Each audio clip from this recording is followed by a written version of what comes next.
யோவான் 4ஆம் அதிகாரம்.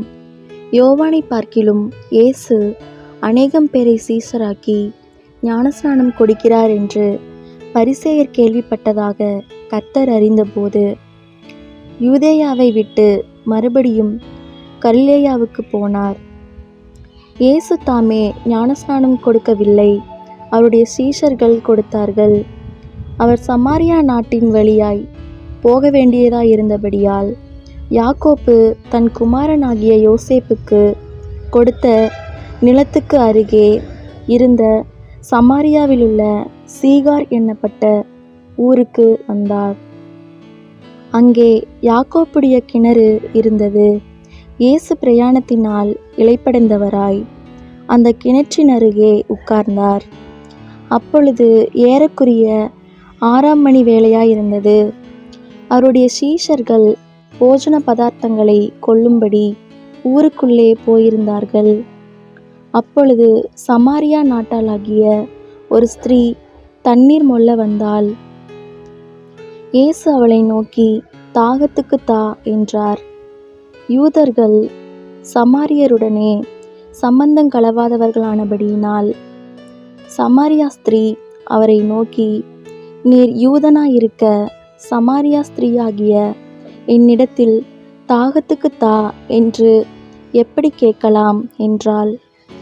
இயேசு அவளுக்கு பிரதியுத்தரமாக, நீ தேவனுடைய ஈவையும் தாகத்துக்கு தா என்று உன்னிடத்தில் கேட்கிறவர் இன்னார் என்பதையும் அறிந்திருந்தாயானால் நீயே அவரிடத்தில் கேட்டிருப்பாய், அவர் உனக்கு ஜீவ தண்ணீரை கொடுத்திருப்பார் என்றார். அதற்கு அந்த ஸ்திரீ, ஆண்டவரே, மொண்டு கொள்ள உம்மிடத்தில் பாத்திரமில்லையே, கிணறும் ஆழமாயிருக்கிறதே, பின்ன எங்கே இருந்து உமக்கு ஜீவ தண்ணீர் உண்டாகும்?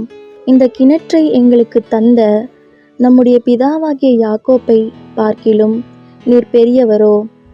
அவரும் அவர் பிள்ளைகளும் அவர் மிருக ஜீவன்களும் இதிலே குடித்ததுண்டே என்றாள். இயேசு அவளுக்கு பிரதியுத்தரமாக, இந்த தண்ணீரை குடிக்கிறவனுக்கு மறுபடியும் தாகம் உண்டாகும். நான் கொடுக்கும் தண்ணீரை குடிக்கிறவனுக்கோ ஒரு காலும் தாகம் உண்டாகாது. நான் அவனுக்கு கொடுக்கும் தண்ணீர் அவனுக்குள்ளே நித்திய ஜீவ காலமாய் ஊறுகிற நீரூற்றாயிருக்கும் என்றார். அந்த ஸ்திரீ அவரை நோக்கி, ஆண்டவரே, எனக்கு தாகம் உண்டாகாமலும் நான் இங்கே மொண்டு கொள்ள வராமலும் இருக்கும்படி அந்த தண்ணீரை எனக்கு தர வேண்டும் என்றாள். இயேசு அவளை நோக்கி, நீ போய் உன் புருஷனை இங்கே அழைத்து கொண்டு வா என்றார். அதற்கு அந்த ஸ்திரீ, எனக்கு புருஷன் இல்லை என்றாள். இயேசு அவளை நோக்கி, எனக்கு புருஷன் இல்லை என்று நீ சொன்னது சரிதான். எப்படியெனில் 5 புருஷர் உனக்கிருந்தார்கள், இப்பொழுது உனக்கிருக்கிறவன் உனக்கு புருஷன் அல்ல, இதை உள்ளபடி சொன்னாய் என்றார். அப்பொழுது அந்த ஸ்திரீ அவரை நோக்கி, ஆண்டவரே, நீர் தீர்க்கதரிசி என்று காண்கிறேன். எங்கள் பிதாக்கள் இந்த மலையிலே தொழுது கொண்டு வந்தார்கள். நீங்கள் எருசலேமில் இருக்கிற ஸ்தலத்திலே தொழுது கொள்ள வேண்டும் என்கிறீர்களே என்றாள். அதற்கு இயேசு, ஸ்திரீயே, நான் சொல்லுகிறதை நம்பு.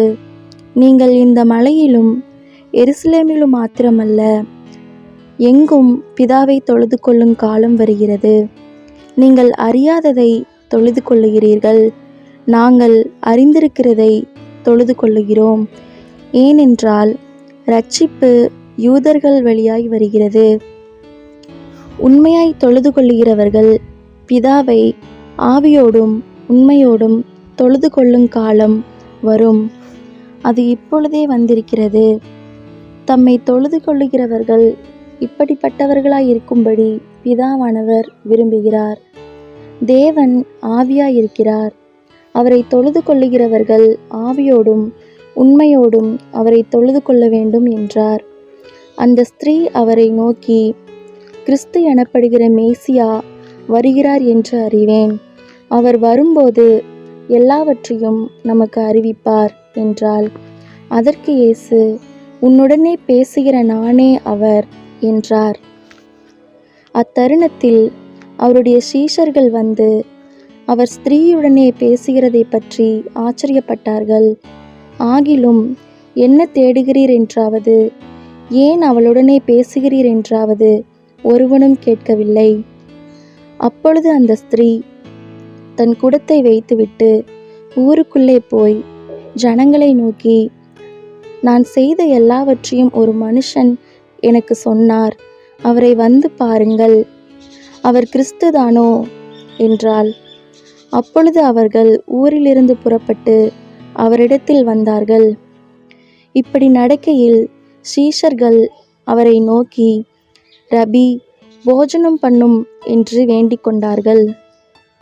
அதற்கு அவர், நான் புசிப்பதற்கு நீங்கள் அறியாத ஒரு போஜனம் எனக்கு உண்டு என்றார். அப்பொழுது சீஷர்கள் ஒருவரையொருவர் பார்த்து, யாராவது அவருக்கு போஜனம் கொண்டு வந்திருப்பானோ என்றார்கள். இயேசு அவர்களை நோக்கி, நான் என்னை அனுப்பினவருடைய சித்தத்தின்படி செய்து அவருடைய கிரியையை முடிப்பதே என்னுடைய போஜனமாயிருக்கிறது. அறுப்பு காலம் வருகிறதற்கு இன்னும் 4 மாதம் செல்லும் என்று நீங்கள் சொல்லுகிறதில்லையா? இதோ வயல் நிலங்கள் இப்பொழுதே அறுப்புக்கு விளைந்திருக்கிறதென்று உங்கள் கண்களை ஏறெடுத்து பாருங்கள் என்று நான் உங்களுக்கு சொல்லுகிறேன். விதைக்கிறவனும் அறுக்கிறவனுமாகிய இருவரும் ஒருமித்து சந்தோஷப்படத்தக்கதாக அறுக்கிறவன் கூலியை வாங்கி நித்திய ஜீவனுக்காக பலனை சேர்த்து கொள்ளுகிறான். விதைக்கிறவன் ஒருவன், அறுக்கிறவன் ஒருவன் என்கிற மெய்யான வழக்கச் சொல் இதனாலே விளங்குகிறது. நீங்கள் பிரயாசப்பட்டு பயிரிடாததை அறுக்க நான் உங்களை அனுப்பினேன். மற்றவர்கள் பிரயாசப்பட்டார்கள், அவர்களுடைய பிரயாசத்தின் பலனை நீங்கள் பெற்றீர்கள் என்றார். நான் செய்த எல்லாவற்றையும் எனக்கு சொன்னார் என்று சாட்சி சொன்ன அந்த ஸ்திரீயினுடைய வார்த்தையின் நிமித்தம் அந்த ஊரிலுள்ள சமாரியரில் அநேகர் அவர் மேல் விசுவாசமுள்ளவர்களானார்கள். சமாரியர் அவரிடத்தில் வந்து தங்களிடத்தில் தங்க வேண்டும் என்று அவரை வேண்டிக் கொண்டார்கள். அவர் 2 நாள் அங்கே தங்கினார். அப்பொழுது அவருடைய உபதேசத்தின் நிமித்தம் இன்னும் அநேகம் பேர் விசுவாசித்து அந்த ஸ்திரீயை நோக்கி, உன் சொல்லின் நிமித்தம் அல்ல, அவருடைய உபதேசத்தை நாங்களே கேட்டு அவர் மெய்யாய் கிறிஸ்துவாகிய உலக இரட்சகர் என்று அறிந்து விசுவாசிக்கிறோம் என்றார்கள். 2 நாளைக்கு பின்பு அவர் அவ்விடம் விட்டு புறப்பட்டு கலிலேயாவுக்கு போனார். ஒரு தீர்க்கதரிசிக்கு தன் சொந்த ஊரிலே கனமில்லை என்று இயேசு தாமே சொல்லியிருந்தார். அவர் கலிலேயாவில் வந்தபோது எருசலேமில் பண்டிகையிலே அவர் செய்த எல்லாவற்றையும் பார்த்திருந்த கலிலேயர் அவரை ஏற்றுக்கொண்டார்கள். அவர்களும் பண்டிகைக்கு போயிருந்தார்கள். பின்பு இயேசு தாம் தண்ணீரை திராட்சரசமாக்கின கலிலேயாவிலுள்ள கானா ஊருக்கு மறுபடியும் வந்தார். அப்பொழுது கப்பர்நகூமிலே ராஜாவின் மனுஷரில் ஒருவனுடைய குமாரன் வியாதியாயிருந்தான். இயேசு யூதேயாவிலிருந்து கலிலேயாவுக்கு வந்தார் என்று அந்த மனுஷன் கேள்விப்பட்டபோது அவரிடத்திற்கு போய் தன் மகன் மரண அவஸ்தையாயிருந்தபடியினாலே அவனை குணமாக்கும்படி வரவேண்டுமென்று அவரை வேண்டிக் கொண்டான். அப்பொழுது இயேசு அவனை நோக்கி, நீங்கள் அடையாளங்களையும் அற்புதங்களையும் காணாவிட்டால் விசுவாசிக்க மாட்டீர்கள் என்றார். அதற்கு ராஜாவின் மனுஷன், ஆண்டவரே, என் பிள்ளை சாகிறதற்கு முன்னே வரவேண்டும் என்றான்.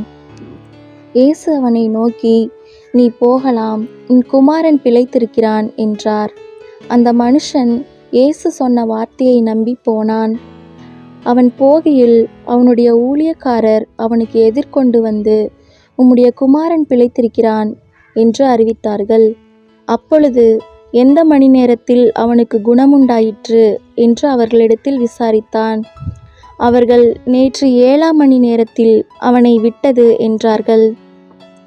உன் குமாரன் பிழைத்திருக்கிறான் என்று இயேசு தன்னுடனே சொன்ன மணி நேரம் அதுவே என்று தகப்பன் அறிந்து அவனும் அவன் வீட்டார் அனைவரும் விசுவாசித்தார்கள். இயேசு யூதேயாவிலிருந்து கலிலேயாவுக்கு திரும்பி வந்த பின்பு இது அவர் செய்த இரண்டாம் அற்புதம்.